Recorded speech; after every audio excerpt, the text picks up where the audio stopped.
মামা কোথায়? মামা কোথায়? কি হয়েছে? কি নিয়ে আসছো প্যাকেটে করে? আরে মাম্মার জন্য এক বাক্স খাবার এনেছি। এক বাক্স খাবার?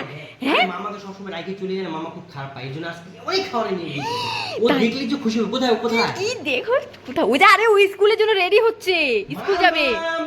হ্যাঁ, দেখ মাম্মা তোর জন্য বলে বাবা মেলা কিছু নিয়ে এসেছে, ওকে দাও খুলতে। দেখি। বাপরে বাপ, লে। সত্যি তো? লাভ বিস্কুট, ওরে বাবা, কত কি খাবার! চকলেট। বাবা মেলা কিছু তো। তারপর দেখ, এই দেখ আরেকটা ভিআইপি চকলেট। এগুলো ভিআইপি চকলেট না আছে ঘরে, আরো নিয়ে এসছো? হ্যাঁ, এই দেখ কেক। বাবা রে বাবা, তারপরে স্কুলে কি হাওয়া খাবি? একটা সুন্দর পাখা। ওরে তারপরে একটা চপ বাবা, চকলেট। এই যে একটা বাবা রে মাকড়সা। বাবা, ওর না একদম ভর্তি হয়ে গেল। আর আমার জন্য কি এনেছো? ওর জন্য সবসময় কত কি আরে জানো। তোমার জন্য এনেছি তো। আমার জন্য কি এনেছো? কি এনেছো? সোয়াবিন এনেছি, যাও গিয়ে রান্না করে খাওগা। আমার জন্য সোয়াবিন নিচ্ছে, আমি খাবো না, রান্নাও করবো না, যাও কিন্তু। না তুমি খাওগা, রান্না করো। তুই ব্যাং ভাল লাগে না।